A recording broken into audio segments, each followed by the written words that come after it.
from a sky black as pitch fell rain of nails. Between claps of thunder you hear footsteps and labored breath. A man runs through a forest in the dead of night, his legs taking him faster than he's ever ran before. He did not know if he was pursued, but that was not a risk worth taking. This was a husband of nobility, as he, his wife, and 2 children lived in a grand mansion high in the mountains.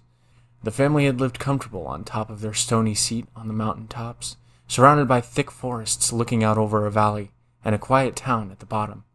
They were in relative isolation, rarely speaking to the peasants below, but occasionally inviting the elite in for dinner. But this night gave no comfort, for you see the man had been plagued by nightmares. For weeks on end he would wake up in the middle of the night, swearing by his life he saw eyes glowing white in the corners, and devils made of fire dancing in the bedroom. He was so distressed, he personally went down to the valley town demanding the clergy to exorcise his home. They all agreed, but said that it had to wait until the following morning. Then they would have prepared the necessary rites, herbs, and relics. They asked him to go home for the night and try to rest. It'll be all right. Reassured, he took his carriage back up the mountain, holding his wife and children tight and relieved. There was nothing to be upset about anymore, for even if the nightmares plagued his dreams, they would be cleansed on the morrow. Yet this night began no different than those before. He woke up, cold from sweat and afraid. He once again saw the eyes from the shadows and the blazing devils jeering and dancing, though this felt different. He closed his eyes tightly and laid back on the bed, but his night terror did not end. Instead, he felt a heat on his face, and upon opening his eyes once more, he saw the wicked, mangled face of a devil. 5 eyes glared down on him, some barely able to open, and some glazed over. It reached out for the man's throat with its long, charred fingers. He screamed in terror and flung his arms out, tossing the devil hard into the wall. The fiend hissed bitter with malice, and the rest of the devils stopped their horrid display and stared at the man, each just as twisted as the last. He froze, solid in horror, silently tried to call out to his wife on the other side of the bed.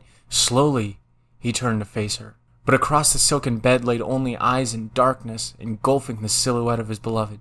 He screeched and wailed, throwing away his covers, and bolted out into the hall. He began running towards the children's quarters. Their innocence should never fall victim to this madness. But as he approached the winding halls, there was more devils, torching the walls ablaze with their own bubbling bodies. It became an impossibility.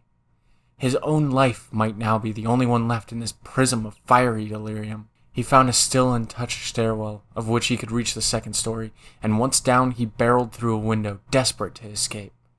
Down and down he tumbled and fell, landing hard on a bush of peonies. The man worked himself up to a stand and saw it. The entirety of his home, blazing like a star of brimstone in a downpour out of this world. Tormenting wails escaped as blackened smoke rose up. He ran while thunder and lightning popped and struck around him. He ran as the low smoke from that house of devils was no longer seen. He ran like the eyes were on him. He came across an old muddy road that he began to follow. He ran faster than his legs could carry him, charging like a mad steed down the mountain hills, aiming for the village below. As he ran, lightning struck a tall evergreen right by the road, exploding into large splinters and charred wood, a large chunk of which must have struck him, for after that, the man remembered nothing more. He later woke up, dazed and confused. The storm was gone, and now he was in a field, far removed from the valley and mountains. His body was covered in moss and dried yellow grasses. Ripping himself free, he noticed his skin was no more. His clothes were dilapidated and much too big. He was no longer a being of flesh, but one of bone. Not much else happened to this man. He wandered from town to town, place to place, having a single question in his heart. What happened? He asked many clergies. He came to many elders and scholars with his query, yet none had seen nor heard of what could have befell the poor man. Had he fallen victim to those creatures? Had a powerful mage given him life, only to leave him? Was it the work of a god or some kind of natural force? Was the devil in the eyes even real? He wondered this until his very last day, as his restless body turned to dust. For the only thing he had learned from that faithful night was that fate is ever vexing. Cool.